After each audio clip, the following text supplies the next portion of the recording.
नमस्कार। एस्ट्रो पाठशाला में आपका स्वागत है। इस वीडियो में हम चर्चा करेंगे परिवर्तन योग की। जी हाँ, परिवर्तन योग हमारी जन्म पत्रिका में विशेष अध्ययन करने योग्य होता है, क्योंकि ये योग हमारे जीवन में एक अमूल चूल परिवर्तन पैदा करने की शक्ति और सामर्थ्य रखता है। जब भी आपकी जन्म पत्रिका में परिवर्तन योग बनता है और एक से अधिक परिवर्तन योग हो, तो ये राजयोग के सुख के समान का सुख हमें जीवन में प्रदान करते हैं। आइए इसको समझते हैं, ये बनता कैसे है। वैसे तो ये आपसी सहयोग और भाग्य वृद्धि का योग माना जाता है, पर जब भी दो ग्रह एक दूसरे की राशि में स्थित हो जाते हैं, यानी राशि की अदल बदल कर लेते हैं, तो वह परिवर्तन योग कहलाता है। मैंने अभी कहा परिवर्तन योग राजयोग के समकक्ष होता है। ग्रह एक दूसरे को शक्ति और समर्थन प्रदान करते हैं। जीवन में संतुलन, अवसर और उन्नति मिलती है। जिस भाव में योग बने उसी क्षेत्र में सफलता बनती है। मैं आपको कई एग्जाम्पल से बताऊंगा कि परिवर्तन योग क्या होता है। साथ में ये भी बताऊंगा कौन सा परिवर्तन योग शक्तिशाली होता है और कौन सा परिवर्तन योग ऐसा होता है जो बहुत बेहतर स्थिति में नहीं माना जाता। आइए आराम से इस चीज को कुंडली के माध्यम से समझते हैं। देखिए परिवर्तन योग क्या होता है, कैसे बनता है, उसका एक मैं आपको एग्जाम्पल देता हूं। जैसे मैं आपके सामने कर्क लगन की कुंडली बना रहा हूं। ये कर्क लगन की हमने कुंडली बनाई और इस कर्क लगन में पहले भाव में गुरु बैठ जाए और चंद्रमा कुंडली के नवम भाव में बैठ जाए। अब इसको समझना है, बड़े ढंग से समझिएगा, मैं आराम आराम से समझाऊंगा आपको। कर्क लगन जिसका स्वामी चंद्रमा है, यानी कि लग्नेश चंद्रमा कुंडली के नवम भाव में बैठा है। कौन सी राशि में बैठा है? मीन राशि में, यानी कि गुरु की राशि है। मीन राशि का स्वामी गुरु होते हैं। तो यहां देखिए चंद्रमा मीन राशि यानी कि गुरु की राशि में बैठे हैं और मीन राशि के स्वामी गुरु कर्क राशि में बैठे। कर्क राशि चंद्रमा की राशि है। तो क्या हुआ? लगन का स्वामी नवम में आ गया, नवम का स्वामी लगन में चला गया। यह उसी प्रकार से है, मैं आपकी सीट पर बैठ गया, आप मेरी सीट पर बैठ गए। अब इस परिवर्तन से होता क्या है? ये परिवर्तन योग सबसे बड़ा फायदा ये करता है कि दोनों ग्रह एक दूसरे के भाव की रक्षा करते हैं। यानी कि गुरु पहले भाव में कोई प्रॉब्लम पैदा नहीं करेगा, चंद्रमा नवम भाव में कोई प्रॉब्लम नहीं पैदा करेगा। दोनों ग्रह एक दूसरे से मित्रता भरा व्यवहार करेंगे, एक दूसरे के फ्रेंड हो जाएंगे और कोई एक दूसरे को नुकसान नहीं करेगा। जब भी इस कुंडली के अंदर अगर चंद्रमा की दशा आएगी, महादशा अंतरदशा आएगी, तो ये महादशा अंतरदशा एक प्रकार से ये एक प्रकार की युति हो जाती है। जैसे दो ग्रह एक साथ मिल जाते हैं तो उससे जो संयोग बनता है, इसी प्रकार से कि ये युति हो जाती है। गुरु चंद्रमा को सहयोग देगा, चंद्रमा गुरु को सहयोग देगा। जब महादशा चंद्रमा की आएगी गुरु की अंतर्दशा आएगी, गुरु बहुत अच्छे परिणाम देगा। गुरु की महादशा आएगी और चंद्रमा की अंतर्दशा आएगी, वो भी बहुत अच्छे परिणाम देगी। एक प्रकार से व्यक्ति यदि धर्म के मार्ग पर या हायर एजुकेशन में जाता है, धार्मिक शिक्षा में जाता है, धर्म का प्रचार प्रसार करता है, तो व्यक्ति को बहुत लाभ प्राप्त होता है। या ऐसे व्यक्ति शिक्षा के क्षेत्र में जाता है तो उसे बहुत लाभ प्राप्त होता है और दोनों भाव एक दूसरे को बहुत सपोर्ट करते हैं। ये हुआ राशि परिवर्तन योग। अब आपको एक योग की और बात करता हूं इसी प्रकार से, जैसे इसी कुंडली में चलो देख लेते हैं हम लोग। मान लीजिए मंगल यहां पंचम भाव और दसम भाव का स्वामी है, और मंगल को हम किससे परिवर्तन करा देते हैं? चलो मंगल को हम यहाँ कहते हैं कि हमने यहाँ बिठा दिया चौथे भाव में, तुला राशि में। तो तुला राशि शुक्र की राशि है और इसका स्वामी मंगल की राशि में बैठ जाए, यहां पर हमने शुक्र को बिठा दिया। समझे बात को? दसम भाव का स्वामी यानी मेष राशि का स्वामी मंगल चतुर्थ में आ गया और चतुर्थ भाव का स्वामी शुक्र यहां पर आ गया दसम में, तो दोनों का यहां पर स्थान परिवर्तन हो गया। मंगल शुक्र की राशि में, शुक्र मंगल की राशि में, यही राशि परिवर्तन योग कहलाता है। अब यहां पर मंगल शुक्र एक दूसरे के सहयोगी हो जाएंगे। इस केस में शुक्र अपना बहुत अच्छा रोल अदा करेगा और मंगल अपना रोल बहुत अच्छा अदा करेगा। वैसे चौथे भाव में मंगल अच्छा नहीं माना जाता, शुक्र भी दसम भाव में कोई बहुत बढ़िया नहीं माना जाता, परंतु राशि परिवर्तन करने से ग्रहों की तासीर में काफी हद तक परिवर्तन आ जाएगा। ये आपको सोचने का विषय है, दोनों एक दूसरे की हेल्प करने लग जाएंगे।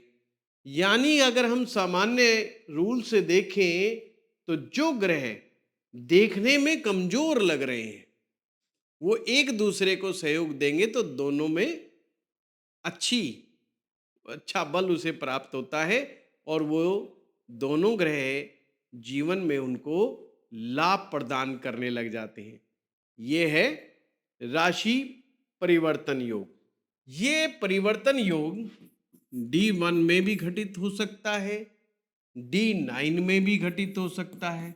कुछ लोगों का कंफ्यूजन होता है कि जी D1 में तो नहीं हो रहा, D9 में हो रहा है। ये D9 में भी यदि होता है तो भी उत्तम है। मैं तो यहां तक मानता हूं हमारे जितने भी वर्ग चार्ट हैं, जितनी भी वर्ग कुंडलियां हैं, उन किसी भी वर्ग चार्ट में परिवर्तन होना उत्तम है, यानी राशि परिवर्तन योग बनना उत्तम है। परंतु ये योग कभी कभी अच्छे परिणाम नहीं देता, उसकी भी मैं बात करूंगा। चलिए एक और हम लेकर के चलते हैं, कर्क लगन की कुंडली लेते हैं।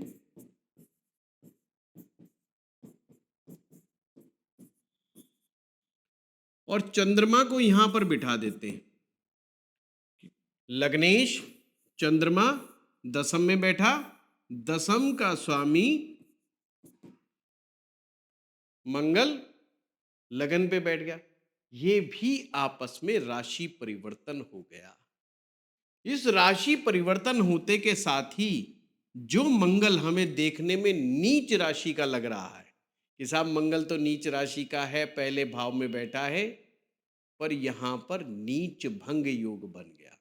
अब राशि परिवर्तन ने इसने नीच भंग बना दिया।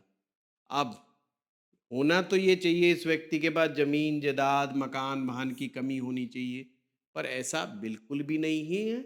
उसके पास बड़ा मकान, मल्टीपल मकान के योग ये कॉम्बिनेशन से बन जाएंगे, क्योंकि मंगल का स्थिति जो है उसको चंद्रमा का लाभ प्राप्त हो गया।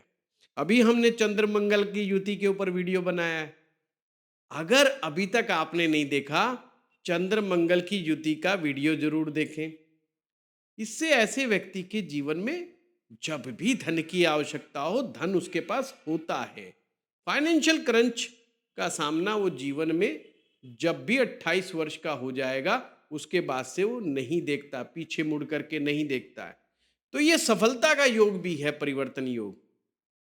हमारी आयरन लेडी श्रीमती इंदिरा गांधी, भूतपूर्व प्रधानमंत्री,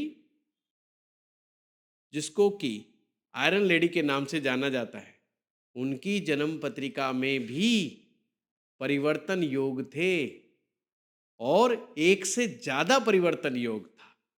जितने ज्यादा परिवर्तन योग बनते चले जाएंगे आपकी कुंडली में, उतनी ही ज्यादा शक्तिशाली आपकी जन्म पत्रिका होती चली जाएगी। ये ध्यान रखें। पर क्या है, सबसे अच्छा परिवर्तन योग किसका माना जाता है? केंद्र का त्रिकोण के साथ, यानी केंद्र है 1, 4, 7, 10। इनका स्वामी यहां पर आ जाए, जैसे चंद्रमा, मान लीजिए चंद्रमा, एक मिनट, मान लीजिए चंद्रमा यहां पर आ गया और मंगल यहां पर आ जाए, तो ये भी आपस में राशि परिवर्तन योग हो गया। तो ये कहेंगे केंद्र का त्रिकोण से परिवर्तन हो गया। ये मैंने आपको करके दिखाया ही था। तो केंद्र का त्रिकोण से परिवर्तन उत्तम माना गया है। दूसरा, ये बहुत अच्छा माना गया, केंद्र का त्रिकोण से परिवर्तन सर्वोत्तम माना गया है। दूसरे नंबर पे, केंद्र का परिवर्तन केंद्र से हो जाए, केंद्र का परिवर्तन केंद्र से हो जाए, ये भी अच्छा माना जाता है।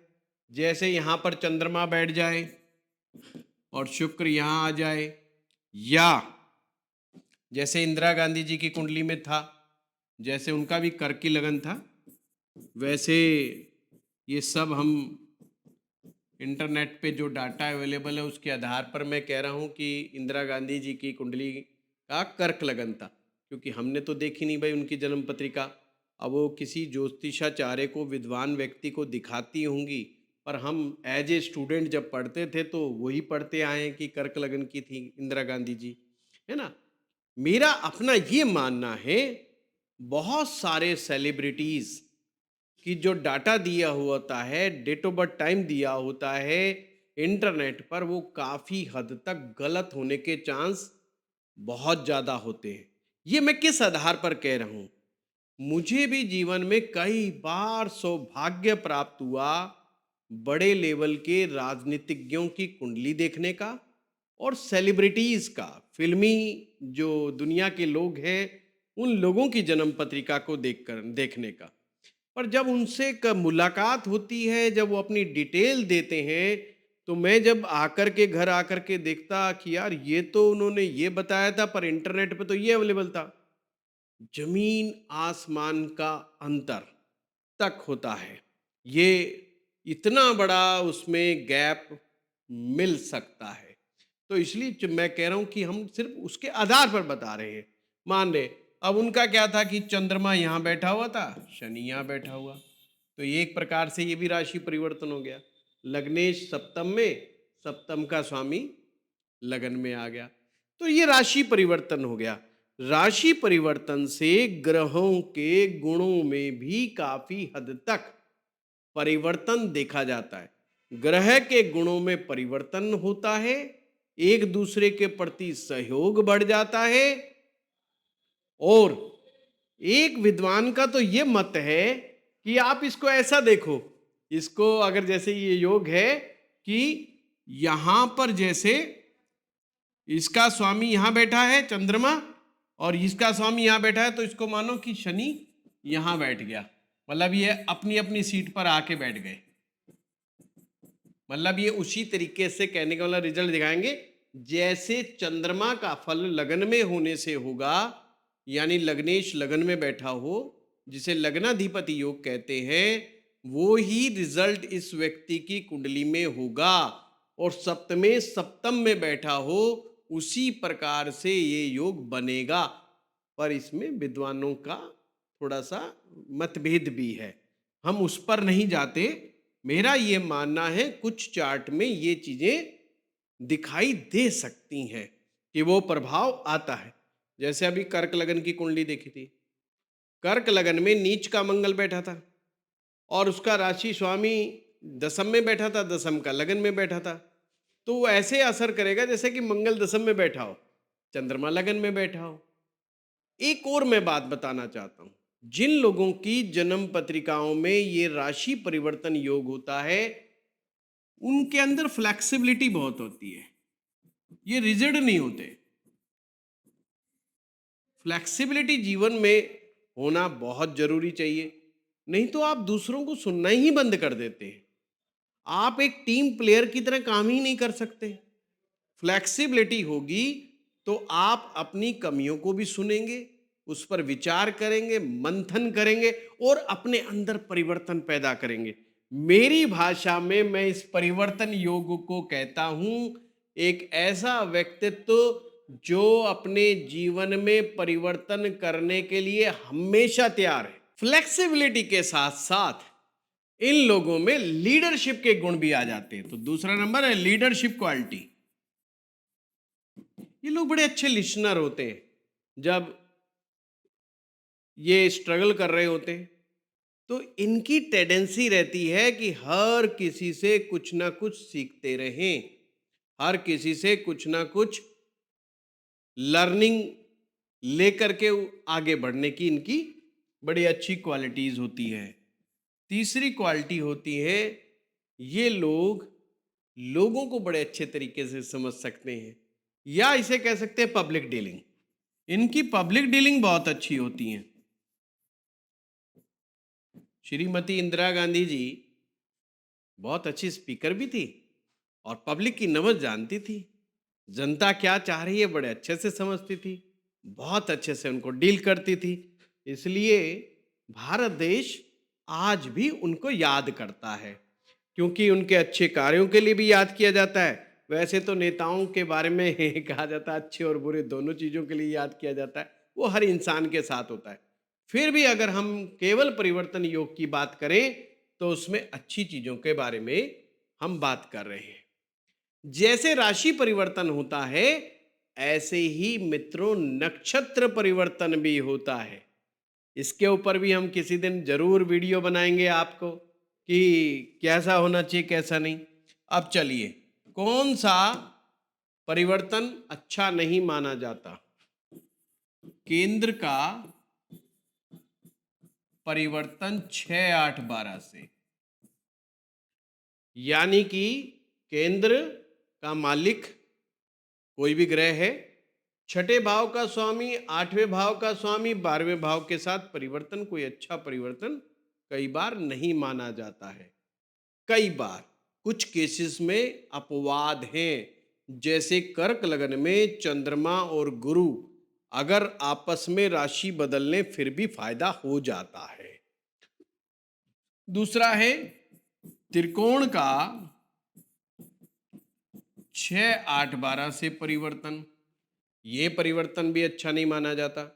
जैसे पंचम भाव का स्वामी 12वें के साथ परिवर्तन कर ले, पंचम का स्वामी 8वें के साथ परिवर्तन कर ले, ऐसे नवम का स्वामी 8वें के साथ या छठे के साथ या 12वें के साथ राशि परिवर्तन कर ले, तो ये बहुत अच्छे रिजल्ट्स कारक नहीं माने जाते हैं। परंतु ध्यान रखिएगा, आप कहेंगे 6, 8, 12 का विचारों का क्या होगा? जी हाँ, 6, 8, 12 यदि आपस में आप परिवर्तन करते हैं, आपस में, तो ये बहुत अच्छा माना जाता है।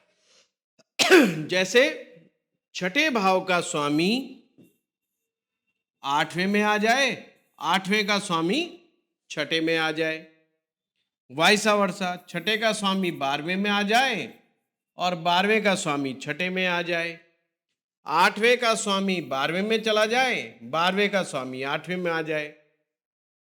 6, 8, 12 यदि ये आपस में परिवर्तन करते हैं तो उत्तम फलदायी हो सकते हैं, उनके चांस बढ़ जाते हैं अच्छा होने के। इसके विषय में मुझे एक कथा याद आती है छोटी सी, गुरु नानक देव की। गुरु नानक देव जी एक बार जब यात्रा पर थे, अपने शिष्य के साथ एक गांव में गए। गांव में गए तो रात भर ठहरे वहां पर। तो वहां के गांव वालों ने उनकी बहुत सेवा करी, बहुत आदर सत्कार किया, सत्संग सुना, बड़ा अच्छा व्यवहार कुशलता दिखाई। और अगले दिन बहुत सह सम्मान नानक देव जी को उन्होंने गांव से विदा किया। जब जाने लगे तो गांव वालों ने कहा कि आप बहुत बड़े संत हैं, तो आप हमें आशीर्वाद दें।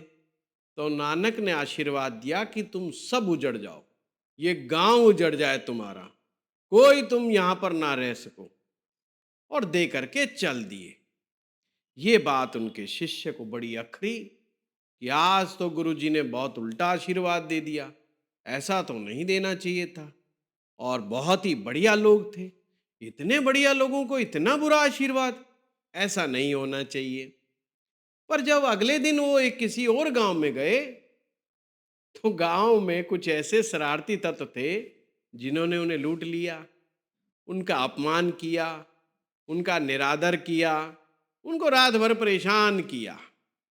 अगले दिन जाने लगे तो कुछ गांव के लोग मिले, तो उन्होंने पूछा रात कैसी कटी। तो उन्होंने कहा बहुत अच्छी रात थी, बहुत प्यारी थी। तो उन्होंने कहा फिर आशीर्वाद दे दो। उन्होंने कहा मैं हृदय से आशीर्वाद देता हूं, तुम सब गांव वाले बसे रहो और यहीं पर बसे रहो, तुम कहीं मत जाओ, तुम अपने गांव में ही रहो सभी के सभी। गांव वाले खुश हो गए कि बुरा व्यवहार किया फिर भी अच्छा परिणाम मिला। पर ये बात उनके शिष्य को बिल्कुल अच्छी नहीं लगी, शिष्य से रहा नहीं गया। गुरु जी आगे चले, गुरु नानक देव जी। शिष्य के मन में बड़ी क्यूरियोसिटी जग गई थी कि भाई पूछूंगा जरूर। एक स्थान पर नानक देव जी ने जब आराम किया तो उनसे रहा नहीं गया उनके शिष्य से, और उन्होंने पूछ ही डाला ये बात कि गुरुजी मुझे बताओ, जहां पर अच्छा व्यवहार मिला वहां पर तो हमने उजड़ने का आशीर्वाद दे दिया, और जहां लोगों ने खराब हमारे साथ व्यवहार किया वहां पर आपने बसे रहने का आशीर्वाद दिया। तो नानक देव जी ने बहुत अच्छी बात कही। उन्होंने कहा जितने भी ये अच्छे लोग हैं इन्हें यहाँ से छोड़ के चले जाना चाहिए, क्योंकि ये अच्छे लोग हैं, जहाँ पर भी जाएंगे अपनी अच्छाई, अपनी ईमानदारी, अपनी मेहनत को साथ लेके जाएंगे, और वहाँ पर भी ये ऐसा ही एटमॉस्फेयर क्रिएट करेंगे और अपने जैसे और लोग भी क्रिएट करेंगे। तो ऐसे पूरी दुनिया में, पूरे संसार में अच्छाई फैल जाएगी। और ये जो बुरे लोग हैं ये फैलने नहीं चाहिए, ये एक ही जगह रहे। अभी जो गंदगी है वो एक ही जगह पर है, ये गंदगी नहीं फैलनी चाहिए। तो यही योग है 6, 8, 12। छठा, 8वां, 12वां भाव दुख स्थान माना जाता है, इन्हें दुख स्थान कहा जाता है। तो दुख स्थान का मालिक दुख स्थान में चले जाए तो ये गुरु नानक जी वाला आशीर्वाद ही है कि बुरा भाव का स्वामी बुरे भाव में चला जाए तो ठीक है, अपना वो नहीं करेगा। तो मित्रों, ये हमने परिवर्तन योग पर बातचीत की। आप लोगों की कुंडली में कितने परिवर्तन योग हैं गिनिए और देखिए, और कमेंट बॉक्स में लिखिए क्या परिणाम अभी तक आपने अनुभव किया है परिवर्तन योग का। कमेंट बॉक्स में जरूर लिखिए। आप जब अपना अनुभव लिखते हैं तो बहुत सारे लोग देखते हैं, उससे उन्हें पता चलता है कि ज्योतिष एक लर्निंग विद्या, मतलब इसको लर्न किया जा सकता है, इसको सीखा जा सकता है। ये कोई रॉकेट साइंस नहीं, कोई मैजिक नहीं, कोई जादू का खेल नहीं है, ये इसको सीखा जा सकता है, क्योंकि जो बताया जा रहा है वो आपके ऊपर, आपके जीवन में घटित होने के चांस बनते हैं। तो आप सभी लोग इस कार्य में सहयोग दें और अभी तक हमारे चैनल को सब्सक्राइब नहीं किया तो ज़रूर करें। हमारी टीम बताती है कि बहुत लोग देखते हैं हमारा वीडियो पर सब्सक्राइब कम करते हैं, उसमें कंजूसी करते हैं। प्लीज़ ऐसा ना करा करें। धन्यवाद।